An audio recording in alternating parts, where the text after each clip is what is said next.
പിന്നെ ആർട്ട് ഗാലറിയാണ്. ഇപ്പൊ art gallery എന്താ വെച്ചാൽ ഇപ്പൊ കുറെ ചിത്രങ്ങൾ ഉണ്ടാവും. ഈ ചിത്രങ്ങളൊക്കെ കൂടുതലും ഒരു ഓപ്ഷനിലൂടെയാണ് കൂടുതലും വിൽക്കാറ്. അപ്പൊ ഈ ഓപ്ഷൻ എമൗണ്ട് ആക്ച്വലി ചിലപ്പോൾ പണമായിട്ടായിരിക്കും കൂടുതൽ പേരും കൊടുക്കുക. അങ്ങനെയും നമുക്ക് ആക്ച്വലി ബ്ലാക്ക് വൈറ്റ് ആക്കാനുള്ള എളുപ്പം ഒരു മാർഗമാണ്. പിന്നെ അടുത്ത് സിനിമാ തിയേറ്റർ കിട്ടുകയാണ്.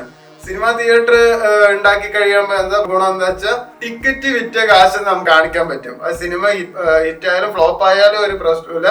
അതിലൂടെ നമുക്ക് സുഖമായിട്ട് ബ്ലാക്ക് വൈറ്റ് ആക്കാൻ പറ്റുന്നതാണ്. പിന്നെ അടുത്തത് എന്താ വെച്ചാൽ ക്രിപ്റ്റോ വാലറ്റ്സ് വാങ്ങാന്നുള്ളതാണ്. നമ്മുടെ നാട്ടിൽ എന്തായാലും ഒരു ക്രിപ്റ്റോ വാങ്ങണമെങ്കിൽ അതിപ്പോ ബാങ്ക് ട്രാൻസാക്ഷനിലൂടെ മാത്രമേ പറ്റുള്ളൂ.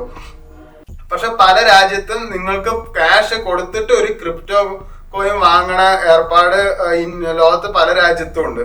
അപ്പോൾ നിങ്ങളുടെ ബ്ലാക്ക് ആ രാജ്യത്തിലേക്ക് എത്തിക്കാൻ പറ്റുകയാണെങ്കിൽ നിങ്ങൾക്ക് ക്രിപ്റ്റോ വാങ്ങാൻ പറ്റും. നമ്മുടെ നാട്ടിൽ എന്തായാലും ഇപ്പോ അങ്ങനെ പറ്റില്ല. കാരണം ബാങ്ക് ട്രാൻസാക്ഷനിലൂടെ മാത്രമേ ഇപ്പൊ